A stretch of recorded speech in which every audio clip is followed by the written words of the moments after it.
and bright. And for many, we should see a bit more sunshine on Sunday compared to Saturday. Goodbye. Canary Islands sponsors the weather.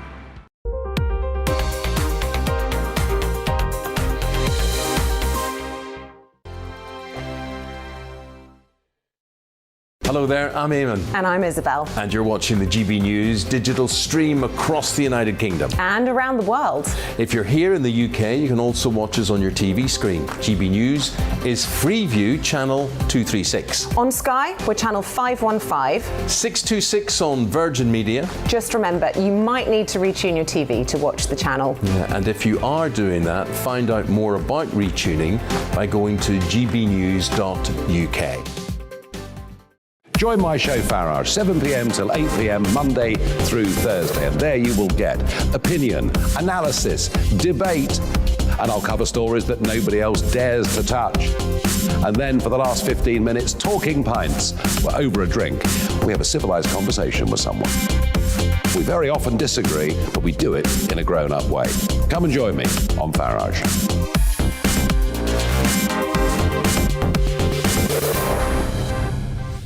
I'm Dan Wootton. Join me Monday to Thursday from 9 to 11 for the feistiest and most fun news debate on TV, where free speech reigns. I'll bring you a sharp take on the day's biggest stories, bombshell newsmaker interviews, and A-list guests. And I guarantee you, no spin, no bias, no censorship, and no reason to go to bed. That's Dan Wootton Tonight, Monday to Thursdays from 9 on GB News. Hello there, I'm Eamon Holmes. And I'm Isabel Webster. And we hope you can join us for Breakfast with Eamon. And Isabel. You make me laugh out loud, belly laugh. Is that important first thing in the morning? Yeah, absolutely. And there's me trying to be deadly serious. News is a serious business. Yeah, I have to rein you in sometimes. Well, it doesn't stop us laughing at it. It doesn't stop us having an opinion on what's going on. Yeah. And it certainly will not stop us reflecting what you think. Weekdays from 6 to 9:30 on GB News.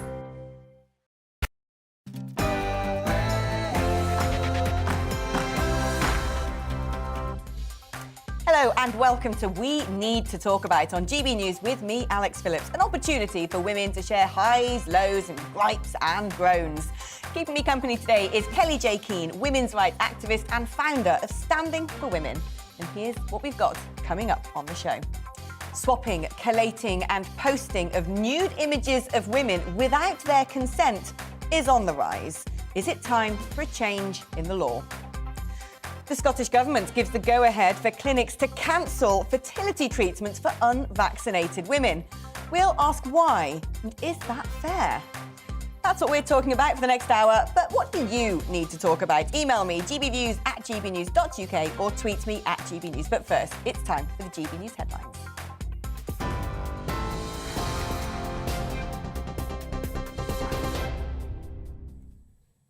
I'm Rhiannon Jones. This is your news at 2 o'clock. Troops are being deployed at hospitals in London as NHS staff absences rose 59% in a week due to COVID. The Ministry of Defence has sent around 200 personnel. A further 150 will support the North West Ambulance Service. First Minister Mark Drakeford says the Omicron storm has hit Wales, but denies the Welsh NHS has been overwhelmed. Bupa former Chief Medical Officer Andrew Vallance-Owen told GB News that the move is a positive development for the NHS. People should be reassured that we've had the sense to bring the army in. We saw during the crisis last year that the Nightingale hospitals were almost built and staffed by the army, and they did a brilliant job. They didn't have to be used much in the end. So I think I'm reassured by the fact that it is recognised that we need to bring the army in. Downing Street says England's new relaxed travel rules won't affect the country's ability to detect COVID variants. Travellers no longer need to take pre-departure COVID tests, but they do have to do a lateral flow when they arrive. Industry expert Paul Charles told GB News that the previous travel restrictions weren't effective. They introduced these changes to help fight Omicron, but from the outset it was clear Omicron was already pretty active in the UK, so they weren't needed. But the government felt, from a health point of view, they had to introduce these tough, onerous restrictions from the outset. They haven't worked. They haven't stopped Omicron coming into the UK. Boris Johnson's been criticised by his standards advisor over lost WhatsApp messages in the Downing Street flat renovation row. The newly released messages reveal Johnson discussed Lord Brownlow's plans for a so-called Great Exhibition at the same time as the financing for the flat.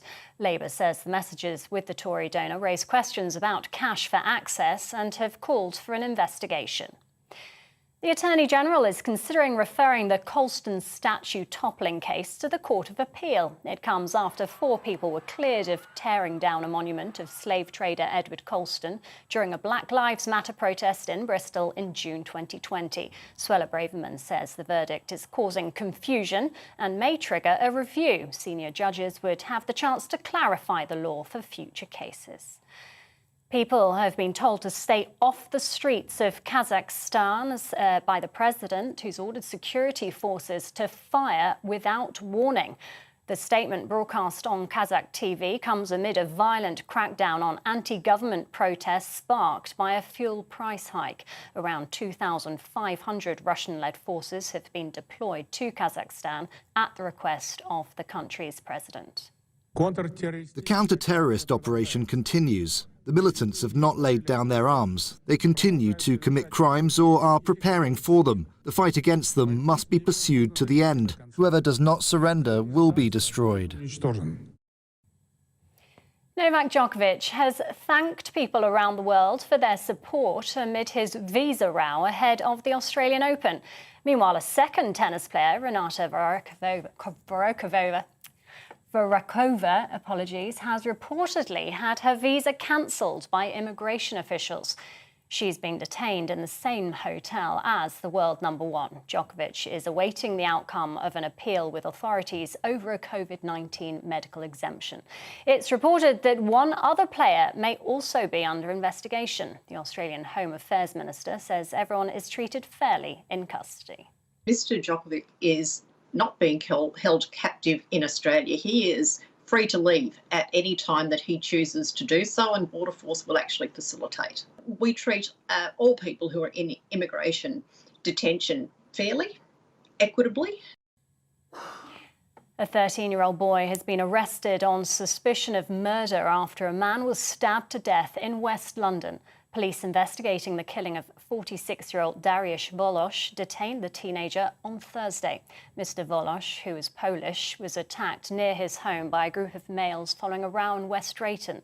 The Met Police have urged anyone with information to contact them.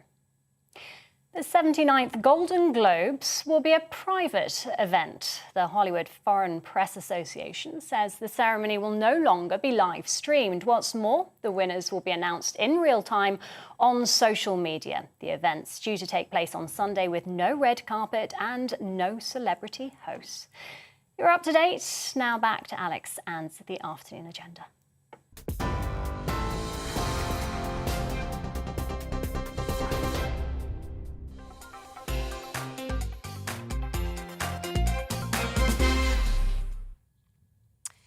Imagine a website where men upload explicit images of women without their knowledge, where they tag naked pictures with names and locations for other men to degrade, where users can even request so-called wins of a particular woman to be shared with anonymous perverts.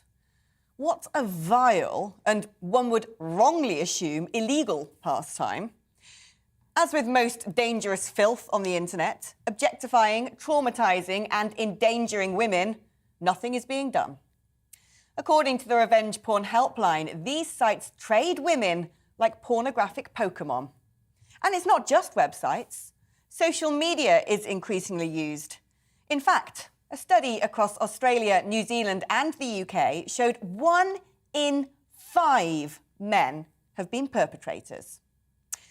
The relatively new revenge porn law states that sharing intimate images to cause distress is an offence.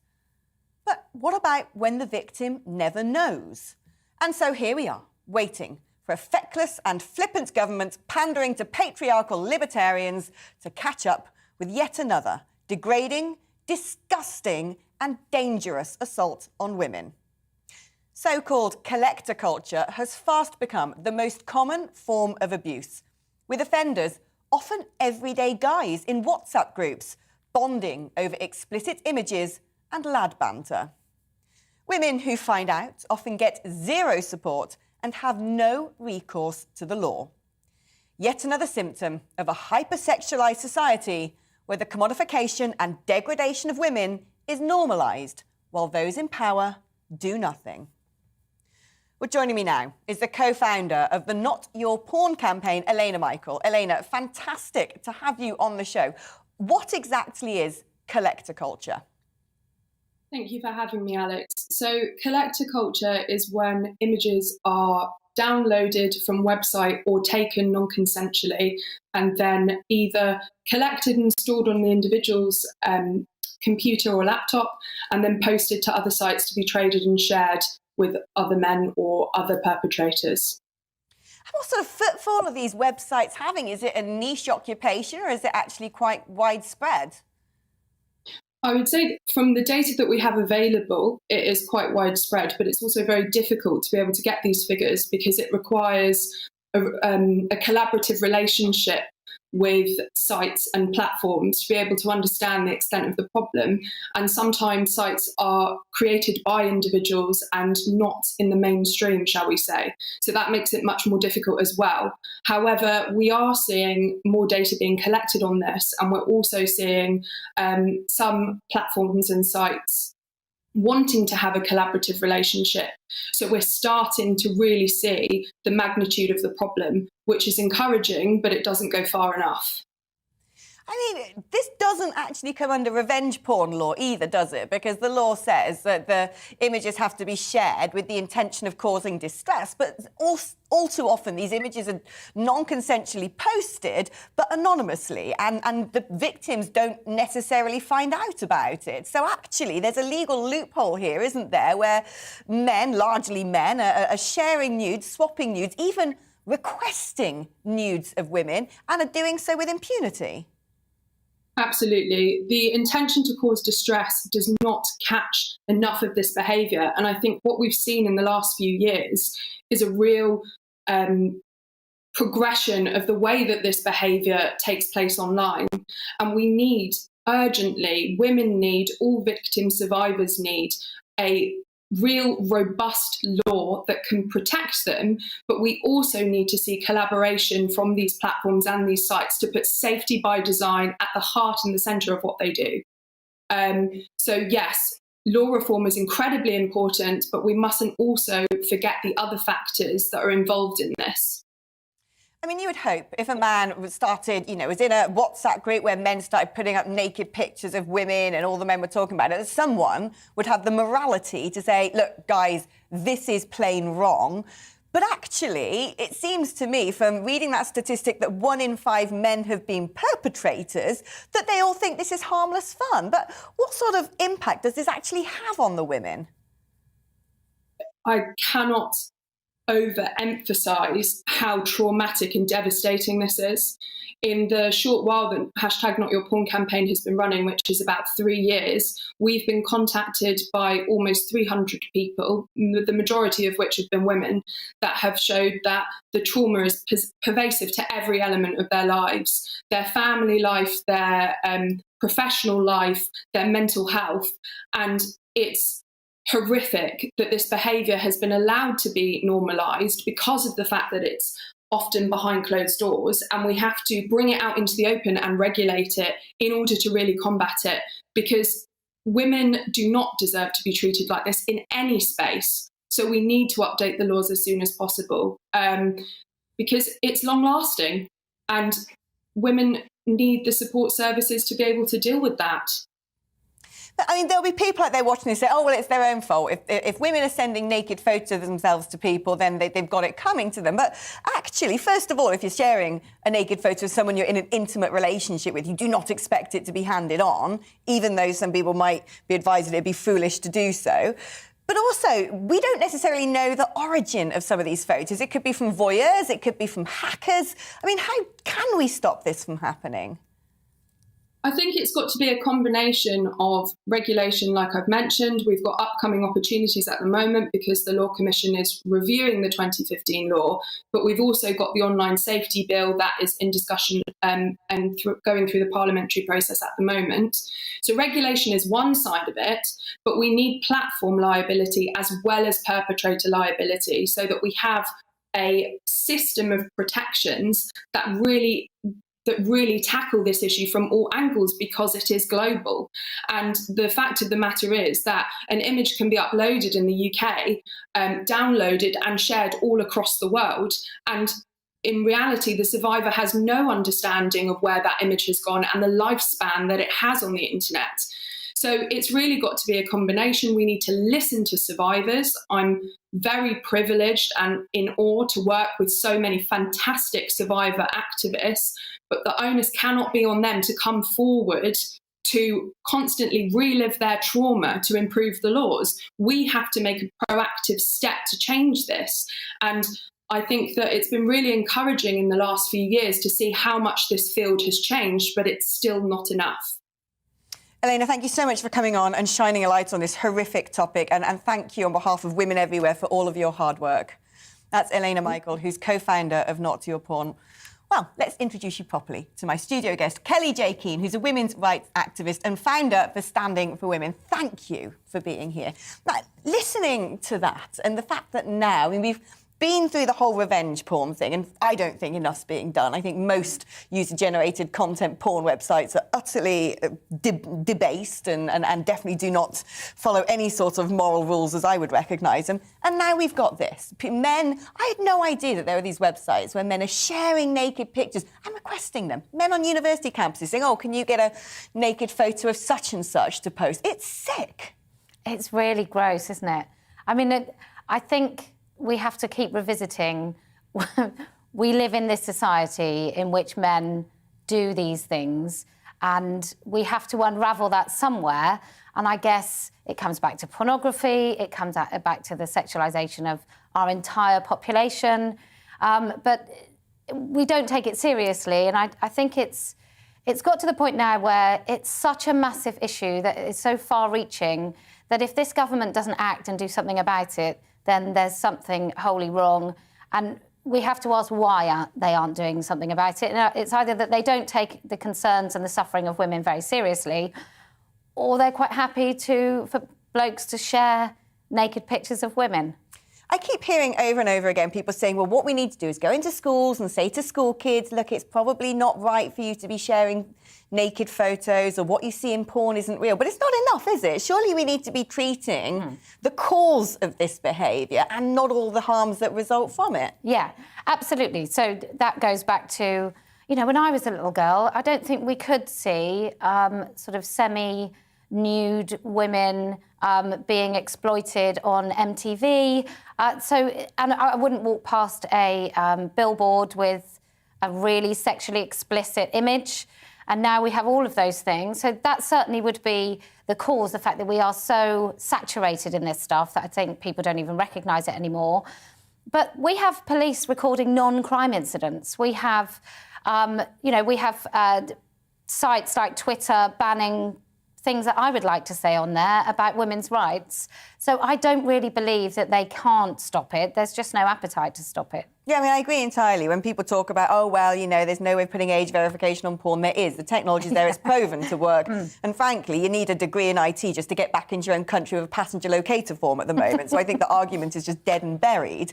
But why do you think it is that people aren't taking it seriously, that this has become so normalised and normalised so rapidly? I mean, how come we seem to have lost our moral compass when it comes to issues of sex? Well, I don't know that we've lost our moral compass necessarily, or whether it's that there's just many more ways to express what was already there. And so I think the fact that men are sharing these images because it's easy to do, I wonder if men of my generation would have done it, they just couldn't do it. I think the nice man fallacy is way past something that I consider these days. And so, you know, bad men behave badly because good men do nothing. Yeah, I mean, it's an interesting point you raise there, because I very often find, you know, when I do this show and I look at feedback, when I'm trying to say we must protect women, and we really must protect girls especially, because there's a culture going on in schools at the moment called Show Me Your Commitment, where teenage boys are asking teenage girls to send topless photos and the like, and it's become normalised in classrooms. When I'm talking about defending women, men think we're attacking them. We need them as part of this conversation, don't we? Yeah, absolutely. Look, we all know that decent men don't want to share these sort of pictures. And we also know that boys from nice families, if their parents found out, would no longer want to share these pictures. I mean, if we don't take it seriously in school, if that isn't a suspension, if that isn't police coming in, if that isn't parents, police, the parents of the girl, everybody in a room saying this is what you've caused, then we're showing that we don't take it seriously repeatedly. And then that continues into their adult life. And where do you stand when it comes to things like victim blaming as well? Because all too often girls are being told it's your fault. I have two schools of thought. One as a parent is that I would advise my daughter never to do anything like that. And the other as a parent is to advise my sons if they ever did anything like that, they would find themselves somewhere else to live. So I think we shouldn't be victim blaming, but actually, you know, I don't tell my kids to cross the road with their eyes shut. Just because if a car hit them, it's the car's fault. So I do think we have to be really mindful that we have to allow girls to have boundaries, and we have to ensure that they enforce them. And one of those boundaries would be to not share naked photographs of themselves. But do you think as well that pop culture in general has gone so far now that we've got programmes on Channel 4 of naked people standing in booths, flashing their genitals for dates? We've got, you know, ITV primetime television, which is encouraging people to bonk on tropical islands. That, you know, how on earth do we now put the genie back in the bottle? Oh, my goodness. I think it will just self-correct, because I think we're going to go so far. And I would understand it if we were in a society where sexual assault, sexual harassment and those things didn't happen, so everyone felt free and easy with their bodies. But we're nowhere near that. So perhaps it will happen just because people will be bored of the constant exposure of people's bodies all the time when nothing is very precious. Do you think it's about time that the pornography industry was regulated? Oh, I think that was about 20 years ago time, at least. Yeah, 100% with you there, Alex. Kelly, thank you. Well, let us know what you think. Email me, gbviews@gbnews. Now, after the break, we'll be finding out if Kelly J were in charge, what key policies would she include in her womanifesto? First, it's time for the weather forecast. It's time to remind ourselves there's always another winter. Canary Islands sponsors the weather. Hello again. Not for the first time this week. There's a cold breeze blowing out there, bringing some sunshine, certainly across eastern areas, but also quite a few wintry showers in the west. So sleet, hail, and in places some snow. Low pressure is dominating up to the north, and we've got this little kind of breakaway weather front bringing thicker cloud and wet weather to South Wales and southwest England. That's mostly rain, but it does have some snow mixed in over the hills of Devon and Somerset for a time. Further north, we do have some sleet and snow showers packing into northwest England, western parts of Scotland and Northern Ireland, and we'll continue to see those wintry showers through the rest of the day. Much of the east, bar the odd shower, dry and bright with some sunshine, but it feels cold. Temperatures 3 or 4, add on that wind, it feels sub-zero. We'll keep a few scattered showers going across the west through this evening, but for most it turns dry and cold. We will see a frost forming, certainly early on, but look at this, more cloud and rain then comes in through the night, and that will have the effect of lifting the temperatures. So frosty this evening. By morning, most places will be back above freezing. As the wet weather arrives, it will bring some snow across the hills of Scotland, certainly for a time on Saturday morning, but mostly it's just a wet old Saturday morning, and the rain likely to turn heavy at times over England and Wales, particularly through the afternoon across the south, with some gusty winds along the south coast too. Many places, though, brightening up through the afternoon with some sunshine, and after we start pretty mild, temperature actually dropping a little bit through the afternoon, but still milder than it has been. Quite a few showers then coming into western areas during Saturday evening. Some snow likely to continue over the higher routes across western Scotland. And then we go into Sunday. We'll keep the showers going in the west, certainly initially, but much of the east will be dry and bright. And for many, we should see a bit more sunshine on Sunday compared to Saturday. Goodbye. Canary Islands sponsors the weather.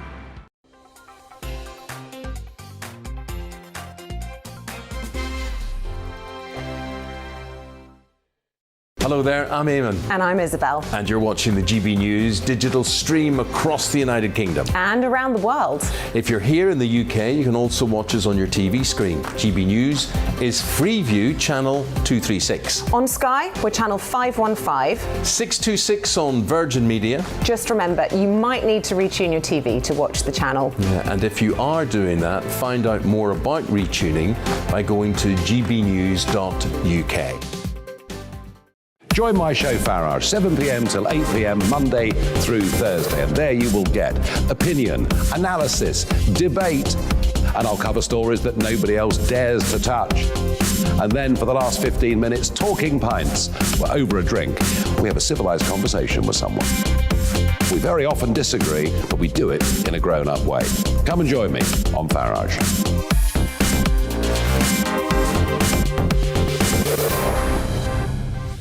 I'm Dan Wootton. Join me Monday to Thursday from 9 to 11 for the feistiest and most fun news debate on TV, where free speech reigns. I'll bring you a sharp take on the day's biggest stories, bombshell newsmaker interviews, and A-list guests.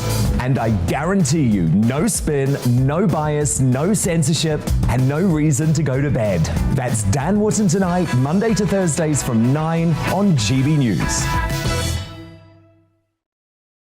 Hello there, I'm Eamon Holmes. And I'm Isabel Webster. And we hope you can join us for Breakfast with Eamon. And Isabel. You make me laugh out loud, belly laugh. Is that important first thing in the morning? Yeah, absolutely. And there's me trying to be deadly serious.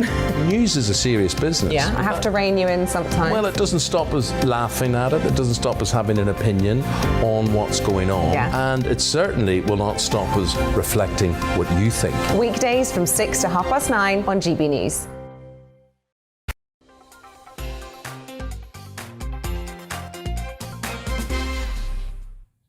Welcome back. You're with Alex Phillips on GB News. Now it's time for a new section of the show where we doff our fascinators to the imagined matriarchy as we go about building our very own womanifesto. All of my guests get to nominate 3 policies they think would make the world a better place. And as High Empress of this here show, I'll decide if they make the cut. So, Kelly J, if you're in charge of the UK, what would be your 3 policies?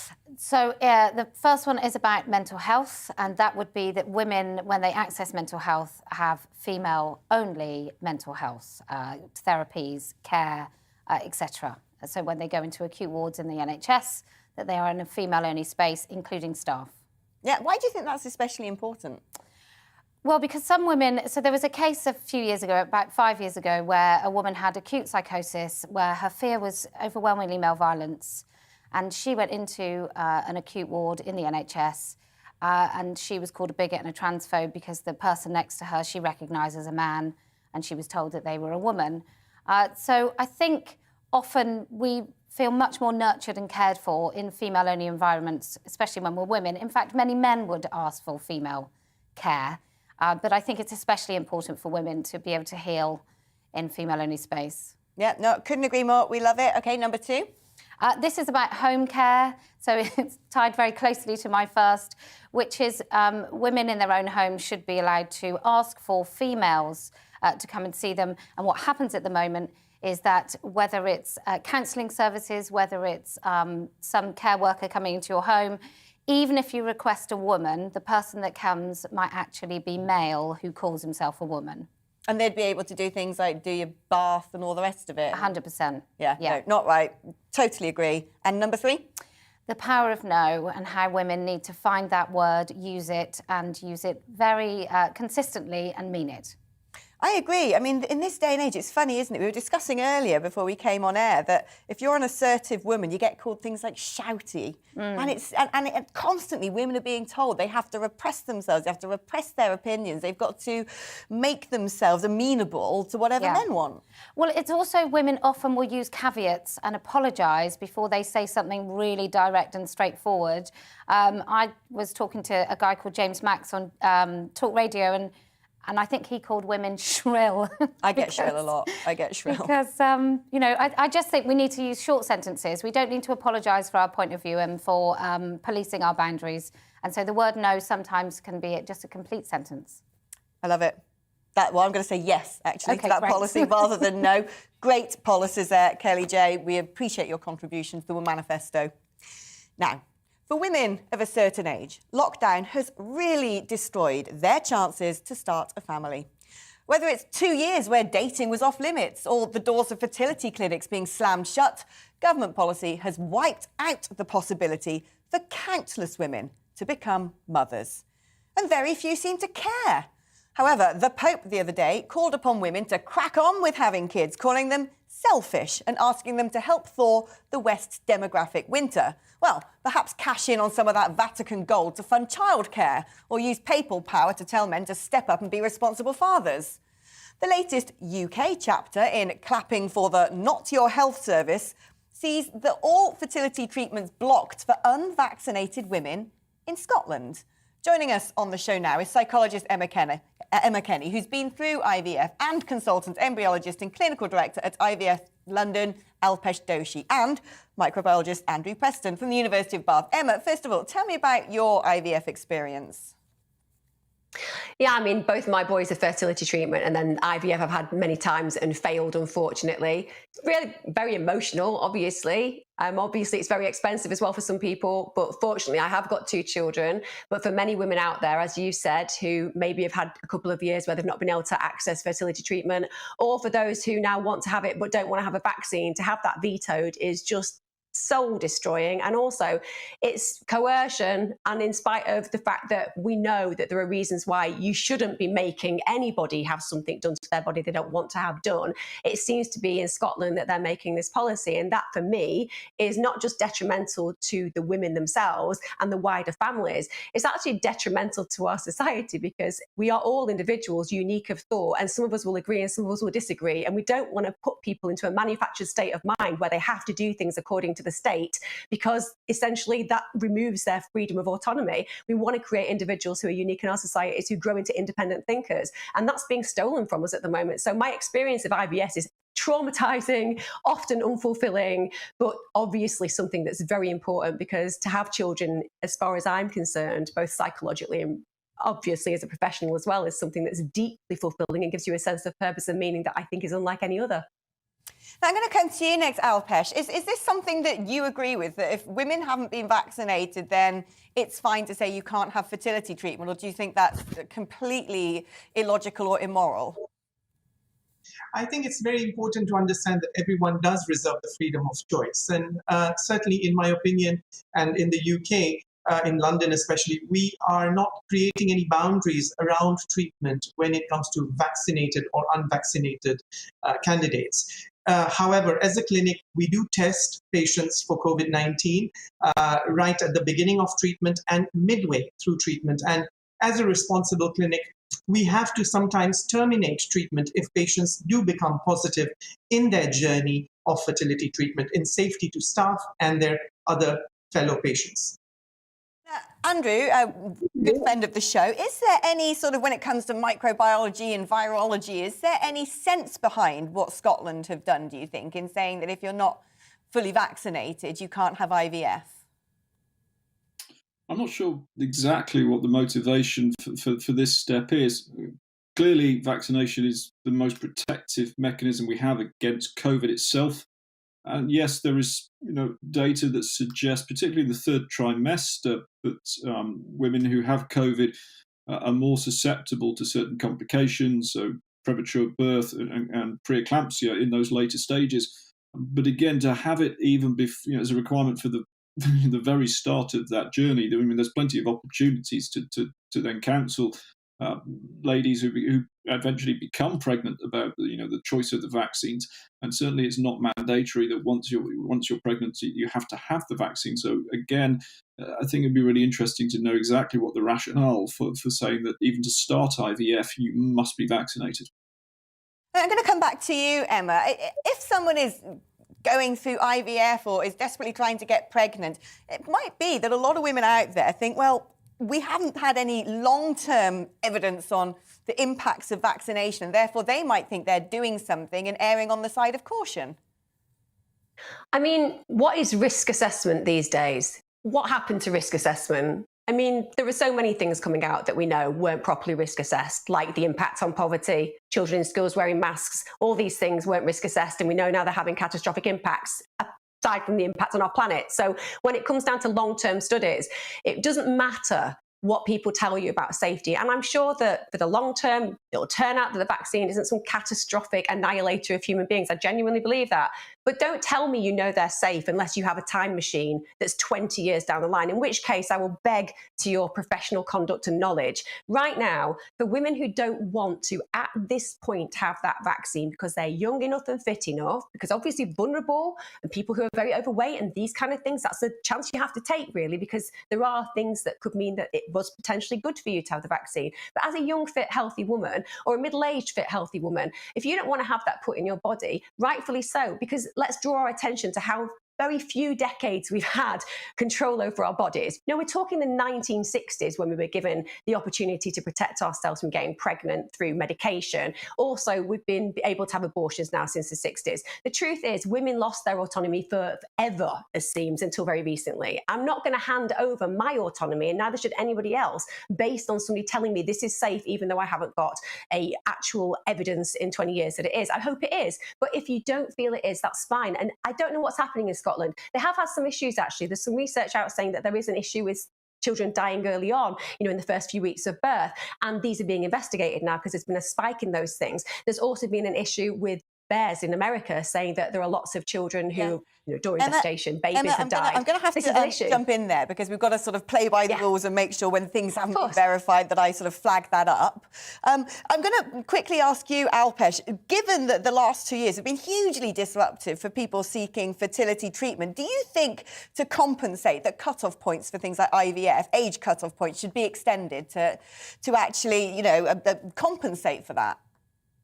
That's a very good question. Certainly, our regulators have recommended that we increase the storage limit for some of these patients who've been not been able to have treatment with regards to their stored embryos. Now, going back to the safety of the vaccines, I think women are really entitled to make an informed decision about the vaccine. However, how do you make an informed decision? And I feel that it is very important to ensure that women look at professional body guidelines. There's three main professional bodies that I'm talking about. One, which is the Royal College of Obstetricians and Gynecologists in the UK. Secondly, which is the European Society for Human Reproduction and Embryology. And thirdly, the American Society for Reproductive Medicine. All of these professional bodies have unequivocally said that, of course, there is no long-term follow-up, but the short-term data is that it's protective and there is no lethal implication of the vaccine. And as my colleague said, in the third trimester, we really need to be careful because I'm afraid I'm going to have to call our heated conversation to a close there, but thank you all three for joining me. I really appreciate your contribution. Now, we do have a statement from NHS England who says, we want to make it clear that NHS England's position remains that vaccination status is not an eligibility criterion for access to IVF. It looks as though there have been reports of a change in Scotland, though, which has been reported in the last few days. The change is not replicated in England.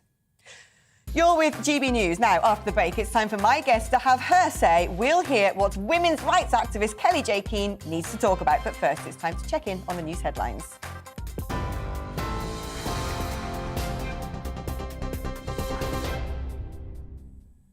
I'm Rhiannon Jones. Here are the latest headlines.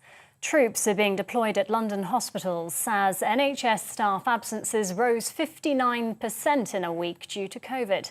The Ministry of Defence has sent around 200 personnel. A further 150 will support the North West Ambulance Service. First Minister Mark Drakeford says the Omicron storm has hit Wales, but denies the Welsh NHS has been overwhelmed. Boris Johnson has been criticised by his standards advisor over lost WhatsApp messages in the Downing Street flat renovation row. The newly released chat reveals Johnson discussed Lord Brownlow's plans for a so-called Great Exhibition at the same time as the financing for the flat. Labour says the messages with the Tory donor raise questions about cash for access and have called for an investigation. The Attorney General is considering referring the Colston statue toppling case to the Court of Appeal. It comes after 4 people were cleared of tearing down a monument of slave trader Edward Colston during a Black Lives Matter protest in Bristol in June 2020. Suella Braverman said the verdict is causing confusion and may trigger a review. Senior judges would have the chance to clarify the law for future cases. Novak Djokovic has thanked people around the world for their support amid his visa row ahead of the Australian Open. Meanwhile, a second tennis player, Renata Vorokova, has had her visa cancelled by immigration officials. She's being detained in the same hotel as the world #1 and has been told she must leave the country. It's reported that one other player may also be under investigation. One of Scotland's 2 nuclear power plants has now permanently shut down almost 46 years after starting generating electricity. Hunterston B in North Ayrshire provided paid jobs for thousands of people in the area. Officials say a failure to solve the problem of hundreds of cracks in bricks surrounding the reactor core meant its closure was inevitable. It's 2:38. I'll be back with a full news update at the top of the hour. See you then.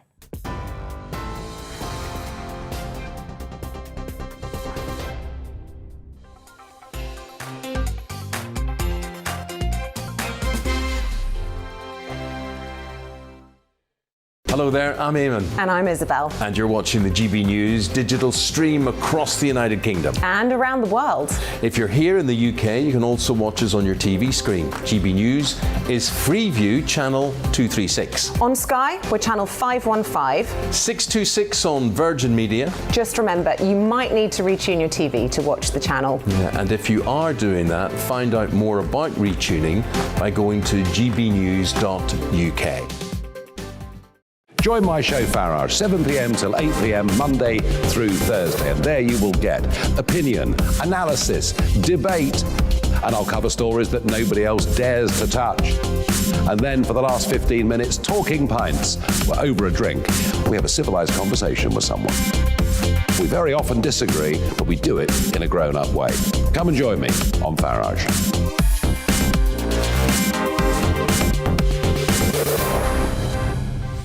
I'm Dan Wootton. Join me Monday to Thursday from 9 to 11 for the feistiest and most fun news debate on TV, where free speech reigns. I'll bring you a sharp take on the day's biggest stories, bombshell newsmaker interviews, and A-list guests. And I guarantee you, no spin, no bias, no censorship, and no reason to go to bed. That's Dan Wootton tonight, Monday to Thursdays from 9 on GB News. Hello there, I'm Eamon Holmes. And I'm Isabel Webster. And we hope you can join us for Breakfast with Eamon and Isabel. You make me laugh out loud, belly laugh. Is that important first thing in the morning? Yeah, absolutely. And there's me trying to be deadly serious. News is a serious business. Yeah, I have to rein you in sometimes. Well, it doesn't stop us laughing at it. It doesn't stop us having an opinion on what's going on. Yeah. And it certainly will not stop us reflecting what you think. Weekdays from 6 to 9:30 on GB News.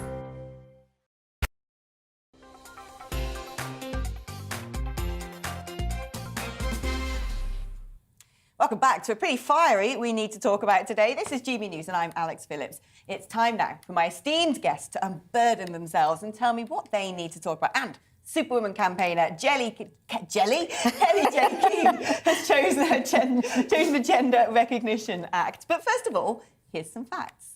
Under the Gender Recognition Act 2004, adults can legally change their gender if they meet certain criteria. That is, they need 2 medical reports showing gender dysphoria diagnosis. They must live full-time in their acquired gender for at least 2 years, and they must provide proof, such as copies of their passport and driving licence. Campaigners for reform of the GRA say the process is arduous and stressful for those involved and favour a system of self-identification for those who believe themselves to be of the opposite sex. This has been backed recently by the Women and Equalities Committee. Now, Kelly J, where do you stand on the GRA? Let's get rid of it. Let's completely repeal it. I mean, even in your introduction, you talk about people who believe they are the opposite sex, and yes, it's called the Gender Recognition Act. It's not called the Sex Recognition Act. I think it's just nonsensical. I don't think it's workable. I think in a proper liberal and tolerant society, people would be able to dress however they wanted, and we wouldn't need the state to recognise as something that they aren't. I mean, does this come down to the fact that if, you know, for instance, a man who transitioned to become female had the diagnosis of gender dysphoria, had made all the efforts, gone through surgical procedures, medical interventions to change their gender because they wanted to fully live as a woman, would you be comfortable with that person using female spaces? No. No, I really wouldn't. I think it comes down to, it's so subjective. Trans activists might talk about passing. I personally think that is something that, for some people, some men might pass as women, and for others they won't. It won't make women any more comfortable. A female-only space is no longer a female-only space if there's somebody that's a man in that space or somebody who's male in that space. So it's completely unworkable.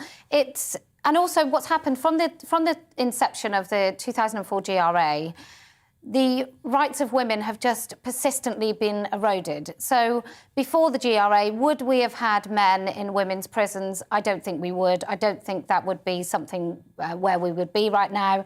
I think the logical conclusion of the police calling rapists women and recording that as crimes, as Girl Guides, not being able to keep men out of the Girl Guides movement, I think all of those things are completely because in 2004 we created a legal fiction.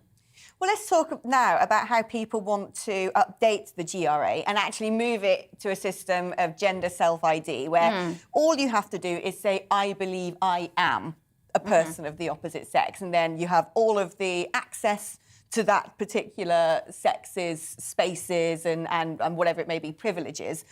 Why do you think that's so perilous? I think it's perilous for a number of reasons. I think it's ultimately perilous for just a safety and comfort reason for women.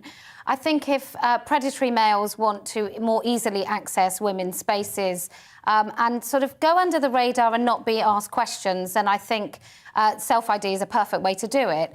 But for me, it's much broader than that. It's not just about the predatory men who want to be in women's spaces. It's about any man who wants to be in women's spaces. I think that ultimately makes every single one of them someone who is not a friend to women. I mean, we can welcome Katie Johnworth into the studio as if by magic. There you are. As if by magic. Deliberately put on a shorter chair for some reason. We always have you down the line. It's amazing to have you in the studio with me. Now, Kelly J wants to scrap the whole GRA. What's your position on that? Should it be updated? Should it be binned? I do believe, actually, that it's problematic for some of the reasons that Kelly mentioned, but also for other reasons. It wasn't so much a legal fiction when it was brought in. It was the very fact that it was a legal necessity because it was required by the ECHR, the European Court of Human Rights and European Convention, because what had happened is prior to that is people were being married and one person was transitioning, which then created the legal fiction of a same-sex marriage before we had equal marriage. So that was one of the reasons it came in. It was mainly for the purposes of stopping the legal fiction of same-sex marriage. And it was around that issue because, and as you rightly say, it's a Gender Recognition Act that enables you to change not your gender, but the sex on your birth certificate, which is the legal fiction. And I've got no problem saying that. A trans woman is born male. Their birth certificate, other than for the purpose of marriage, which is about being an adult, their birth certificate I don't see any reason why it shouldn't still say the one you were born as, even if you are now marrying as something different. And now that we have equal marriage, to some extent, it's redundant. Also, we've got these catch-22s, is that no one's allowed to or meant to ask for your gender recognition certificate. It's classed as a breach of data protection. The only two people that can ask for it is a registrar, effectively, or they don't because they just get your birth certificate. So the GRA enables you to get a new birth certificate, then you never need it. The only other time they recognise a gender recognition certificate is in prison. And then they still cock it up. Am I allowed to say cock it up on live? Sorry, I've said it now. Probably can't. Apologies for that colourful language. The trans person said cock. Oh dear, done it again. And again, we apologise a second time. Now, but you know what I mean. That's the issue. Before you drop another clanger, when it comes to gender self-ID, are you worried actually that the trans community might be infiltrated by opportunists, essentially? Perverts, peeping toms, predators. I think any community has always had them. I identify as a woman to access intimate spaces that are single-sex spaces? Well, I was just chatting to someone else. We've always had trans people in the community. We've always had trans people accessing some spaces. And when they were a minority of people, an absolute minority, most people turned a blind eye. And also, so long as, again, they were behaving, then what you monitored, what you policed was bad behaviour, not someone's presentation or anything else like that. So there's always been trans people in the community. And the irony is, if we're talking about updating the GRA for self-ID purposes, the difficulty is at the moment, in order to be trans, you have to self-ID for 2 years before you can even enter the system. So we already have self-ID, but it's a completely different process to get this gender recognition certificate. And that's one of those things where it doesn't actually help most people. 99% of people don't go down the path of asking for a gender recognition certificate. I don't think it's anything to do with the cost of it. The fact that the government's going to knock it down from 150 quid to a fiver, that's not going to save the day. If making it easier in terms of the hoops you have to jump through, I still think those hoops should be there, personally. Yeah, I mean, because it's a rare group of people within the trans community who even request a GRC. If people have jumped through the hoops as they stand now, and someone like Katie, John, or whoever... Actually, I haven't got one, even though I've gone all the way in every other sense. But if a man has fully transitioned, I mean, surely then you can identify this person has just done what they need to do for themselves and isn't a threat, and women shouldn't be threatened by someone like that. I personally don't believe that transition into something else is feasible or possible. I think it's a nonsense to say that you can have a few surgeries and you've totally changed your biological sex, which again comes back to the word gender, comes back to the fact that we talk often about gender as if there's some ethereal or soul-like thing in our bodies that isn't connected to our biology, and I don't think that's true. So as far as I'm concerned, it really is about the autonomy and the sanctity of women's spaces and not having any men in them under any circumstances. And why do you think it is that there's such a vitriolic campaign against you, especially when it comes to voicing these opinions? Well, because I'm always right. Why do I think? I think for some men it's very difficult. I mean, we talked about the word no. I think for some men it's very difficult for women to say the word no and mean it, and be unapologetic about it. And I refuse to be polite and nice about basically preserving women's boundaries and rights. Yeah, I mean, Katie, briefly, because we've got to keep a tight format on this show, have you been under attack as well for actually standing up for women? Yeah. I get debate? piled on, I get cancelled, I get blocked by both sides in this whole so-called debate thing. And I think one of the biggest issues for me as well is that we both stereotype each other. You know, angry woman, gender critical, the T word, or any other bits of the language. And then the trans person is also stereotyped as a trans rights activist, only having this monolithic kind of opinion, only being part of a fixed ideology and a movement. I think we have to recognise that everyone's a human being and everyone's an individual in all of this, and to tar everyone with the same brush is awkward. I mean, and I understand completely why women's spaces are there, why they are created, and why. It's not that all men are rapists, it's that women need a space apart from men. It's a bit like leaving your front door open. Yeah. It's going to be the burglar who takes the opportunity. But there are many of those spaces that have been accessed for years by some people, as opposed to all people. Yeah. And I don't believe personally, and I don't speak on behalf of any other trans person, I will be shot down in flames for not towing a party line as well. But equally, I don't choose to access a woman's space unless I've been invited in or welcomed. We appreciate that. KJ, thank you so much. I love how we've got two KJs. Thank you both for bringing this debate to the public, and always a contentious one indeed. Well, we asked the government for their position on the Gender Recognition Act. A spokesperson said the government believes the current provisions in the Gender Recognition Act are effective and allow for those who wish to legally change their gender to do so. We listened to those who responded to the GRA consultation and are taking steps to modernise the way that individuals can apply for a gender recognition certificate as a result, including reducing the cost and moving the process online. Well, you've been emailing us throughout the show today, and another of our main subjects was collector culture. Tina says, it's not just men that share around nude images. There are many examples of women doing it as well. As a woman, I feel that we can actually get away with it more compared to men. You have a point there. Dave says, if you don't post it, then it can't be shared. People need to be really careful who they share things with. Good advice. Ken says, I've never heard of collector culture before, and I'm shocked that this is going on. Me too, Ken. Some or most men need to change because this is terrible. Thank you so much for saying that. I appreciate that. We like solidarity with our menfolk when it comes to these big issues. Well, we've been asking over the last few days what women want. It's an enigma that has befuddled men since the Garden of Eden. So here on We Need to Talk About, we're going to try and find out. Are wolf whistles offensive? Is holding the door open cringe? Do we really want to split the bill? It's time for the daily trigger warning. Now, Kelly J, what gets on your nerves?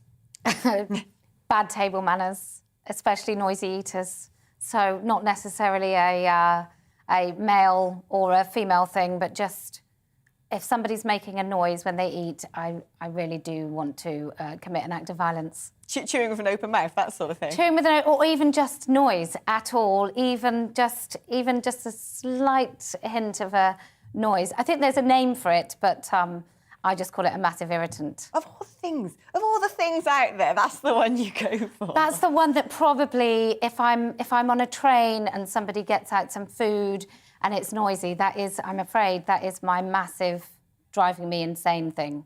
I agree. No one enjoys it, but I think you could have got a bit more strong with any more.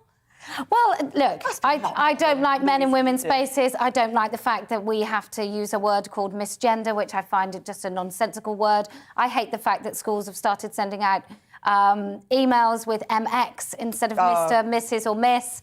Schools getting involved in this is just sick, isn't it? The neutralising of all our language, the fact that we are obscuring who men are in everyday parlance. Like, I could go on, but a pet peeve is the eating. Now, you're known as a woman who, very much stands up for womankind, and so therefore I think you could be a good arbiter when it comes to what women think is acceptable or not. So where do you stand on stuff like wolf whistles? I'm not bothered by them. I don't care. Do you think it's grim? Well, I think it depends on who you are, where you are, what age you are. So when I was 13 and a group of men wolf whistled and I'm walking on my own, that's pretty gross. That's gross. If it happened now, it would be unusual. So wolf whistling, I don't think that's the biggest threat to women, but I've been catcalled when I've been taking my very young children to school, like a few years ago, and blokes have just shouted at me from a van. So I think that's something I definitely think has to go. And chivalry? Are you up for chivalry getting out of the dustbin of history and seats to be given to women on trains and doors held open? Or do you think that's long gone and actually we can fend for ourselves and it's insulting? Well, I don't know if equality or the seeking of liberation of women included please don't ever open a door for us again. We're capable of opening a door. My husband takes out the bins, for sure. So, no, I think chivalry is kind of just a male politeness, right? Yeah, bring it back. I'm with you all the way. Wolf whistle, you're right, to young kids, it's grim. Kelly J, I've loved having you on today. Honestly, total hero of mine. Keep up the good work. You're a strong woman, and we love strong women We Need to Talk About. Well, that's about it for now, but join me again for We Need to Talk About on GB News next week, Monday to Friday, 2 till 3. You better get used to that new slot and keep your views coming in. And I do hope that, yes, we're strident and we're standing up for women, but this isn't a single-sex space. Men are welcome. The more men, the merrier. And we need you as well, guys, to also stand up for women. And I hope that some of the reports I've done today have highlighted to you quite how tough it can be for girls out there. So thank you for watching. I've loved your company. Have a wonderful, wonderful weekend from me, and I'll see you on Monday. Bye-bye. It's time to remind ourselves there's always another winter. Canary Islands sponsors the weather. Hello again. Not for the first time this week, there's a cold breeze blowing out there, bringing some sunshine, certainly across eastern areas, but also quite a few wintry showers in the west, so sleet, hail, and in places some snow. Low pressure is dominating up to the north, and we've got this little kind of breakaway weather front bringing thicker cloud and wet weather to South Wales and southwest England. That's mostly rain, but it does have some snow mixed in over the hills of Devon and Somerset for a time. Further north, we do have some sleet and snow showers packing into northwest England, western parts of Scotland and Northern Ireland, and we'll continue to see those wintry showers through the rest of the day. Much of the east, bar the odd shower, dry and bright with some sunshine, but it feels cold. Temperatures 3 or 4, add on that wind, it feels sub-zero. We'll keep a few scattered showers going across the west through this evening, but for most it turns dry and cold. We will see a frost forming, certainly early on, but look at this, more cloud and rain then comes in through the night, and that will have the effect of lifting the temperatures. So frosty this evening. By morning, most places will be back above freezing. As the wet weather arrives, it will bring some snow across the hills of Scotland, certainly for a time on Saturday morning, but mostly it's just a wet old Saturday morning, and the rain likely to turn heavy at times over England and Wales, particularly through the afternoon across the south, with some gusty winds along the south coast too. Many places, though, brightening up through the afternoon with some sunshine, and after we start, pretty mild temperature, actually dropping a little bit through the afternoon, but still milder than it has been. Quite a few showers then coming into western areas during Saturday evening. Some snow likely to continue over the higher routes across western Scotland. And then we go into Sunday. We'll keep the showers going in the west, certainly initially, but much of the east will be dry and bright.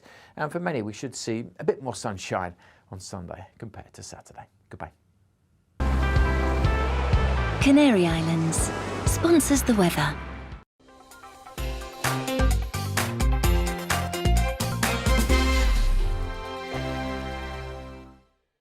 Hello there, I'm Eamon. And I'm Isabel. And you're watching the GB News digital stream across the United Kingdom. And around the world. If you're here in the UK, you can also watch us on your TV screen. GB News is Freeview channel 236. On Sky, we're channel 515. 626 on Virgin Media. Just remember, you might need to retune your TV to watch the channel. Yeah, and if you are doing that, find out more about retuning by going to gbnews.uk.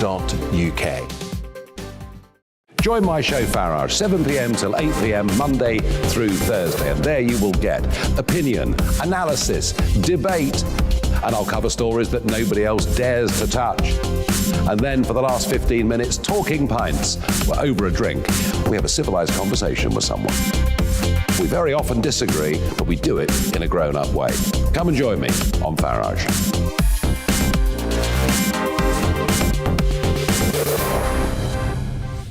I'm Dan Wootton. Join me Monday to Thursday from 9 to 11 for the feistiest and most fun news debate on TV, where free speech reigns. I'll bring you a sharp take on the day's biggest stories, bombshell newsmaker interviews, and A-list guests.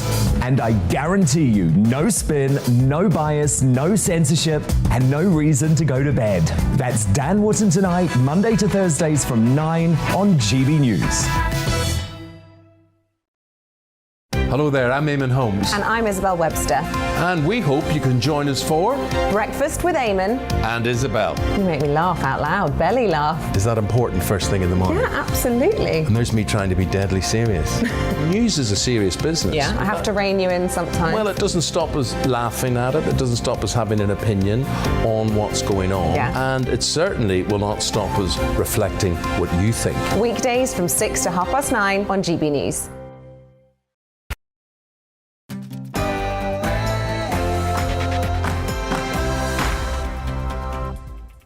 Hello and welcome to The Briefing, your afternoon fix of all the latest political news, debate and analysis. I'm Arlene Foster and here's what's coming up over the next hour. We investigate online hate and speak to a member of the Legislative Assembly of Northern Ireland who has been the victim of this. We speak to an expert on drug policy and Sadiq Khan's plan for decriminalisation of cannabis in the capital and where the future of UK drug policy lies. And we go to Scotland, where nuclear power station Hunterston B stops operating today. But first, it's Rhiannon with the news.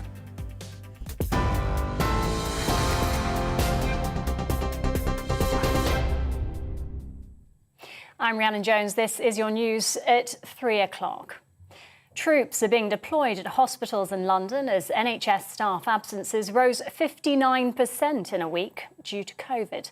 The Ministry of Defence has sent around 200 personnel. A further 150 will support the North West Ambulance Service. First Minister Mark Drakeford said the Omicron storm has hit Wales, but denies the Welsh NHS has been overwhelmed. Bupa former Chief Medical Officer Andrew Vallance-Owen told GB News that the move is a positive development for the NHS. People should be reassured that we've had the sense to bring the army in. We saw during the crisis last year, that the Nightingale hospitals were almost built and staffed by the army, and they did a brilliant job. They didn't have to be used much in the end. So I think I'm reassured by the fact that it is recognised that we need to bring the army in. Downing Street says England's new relaxed travel rules won't affect the country's ability to detect COVID variants. Travellers no longer need to take pre-departure COVID tests in England from today, but they do have to do a lateral flow when they arrive. Industry expert Paul Charles told GB News that the previous travel restrictions weren't effective. They introduced these changes to help fight Omicron. But from the outset, it was clear Omicron was already pretty active in the UK, so they weren't needed. But the government felt, from a health point of view, they had to introduce these tough, onerous restrictions from the outset. They haven't worked. They haven't stopped Omicron coming into the UK. Boris Johnson's been criticised by his standards advisor over lost WhatsApp messages in the Downing Street flat renovation row. The newly released messages reveal Johnson discussed Lord Brownlow's plans for a so-called Great Exhibition at the same time as the financing for the flat. Labour says the messages with the Tory donor raise questions about cash for access and have called for an investigation. The Attorney-General is considering referring the Colston statue toppling case to the Court of Appeal. It comes after 4 people were cleared of tearing down a monument of slave trader Edward Colston during a Black Lives Matter protest in Bristol in June 2020. Suella Braverman said the verdict is causing confusion and may trigger a review. Senior judges would have the chance to clarify the law for future cases. One of Scotland's 2 nuclear power plants has now permanently shut down, almost 46 years after starting generating electricity. Hunterston B in North Ayrshire provided paid jobs for thousands of people in the area. Officials say a failure to solve the problem of hundreds of cracks in bricks surrounding the reactor core meant its closure was inevitable. A 13-year-old boy has been arrested on suspicion of murder after a man was stabbed to death in West London. Police investigating the killing of 46-year-old Dariusz Wolosz detained the teenager yesterday. Mr. Wolosz, who is Polish, was attacked near his home by a group of males following a row in West Drayton. The Met Police have urged anyone with information to contact them. People have been told to stay off the streets as Kazakhstan's president ordered security forces to fire without warning. The statement, broadcast on Kazakh TV, comes amid a violent crackdown on anti-government protests, sparked by a fuel price hike. Around 2,500 Russian-led forces have been deployed to Kazakhstan at the request of the country's president. Novak Djokovic has thanked people around the world for their support amid his visa row ahead of the Australian Open. Meanwhile, a second tennis player, Renata Varokova, has reportedly had her visa cancelled by immigration officials. She's being detained in the same hotel as the world #1. It's reported that one other player may also be under investigation. Djokovic is awaiting the outcome of an appeal with authorities over a COVID-19 medical exemption. The Australian Home Affairs Minister says everyone is treated fairly in custody. Mr. Djokovic is not being held captive in Australia. He is free to leave at any time that he chooses to do so, and Border Force will actually facilitate. We treat all people who are in immigration detention fairly, equitably. The time is 3:05. I'll be back with the latest headlines in half an hour, but now let's return to Arlene and the briefing.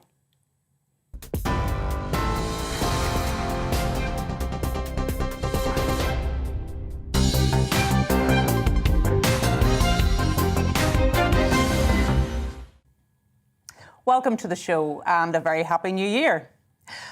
Online hate is an issue which concerns many of us right now, including politicians, with the government looking to address the problem with the online safety bill. Piers Morgan is just the latest example of one of those who has been affected. The story was splashed on the front page of The Sun this morning after a man was arrested for allegedly sending death threats to the TV star and his son Spencer. In an unrelated case, I sat down earlier this week with another victim of online abuse, member of the Northern Ireland Legislative Assembly, Diane Dodds. So Diane, you and I have been around politics in Northern Ireland for quite a while. We know it's a tough business. We've both developed quite a tough skin to challenge and debate and argument. But what happened on New Year's Eve was something different. Can you tell the viewers about what happened on New Year's Eve? Well, on New Year's Eve, I, about 10 o'clock or thereabouts, thought I would put up a happy, joyous New Year's Eve post to just wish everyone well, hope that 2022 is a much brighter, better year than we've had in 21, and left it at that and put up a picture of me walking in the beautiful Drumcare forest with my 2 dogs. Sure, what could go wrong? Yeah. And sometime later, again, an anonymous troll decided that that was the right time to answer my New Year's post by starting to troll me over the death of our son. Yeah. It's one of those things that's almost inexplicable, how anyone could use a New Year's Eve message to followers to actually do something that was that malicious and that callous. And not content with one post, they put up a number of posts in this particular vein. And if I was to say anything around the wider impact of the whole incident, is the enormous amount of reaction that has got, the enormous amount of kindness that has been shown, and just the goodness of people in saying, please do not associate me with such an awful action as this.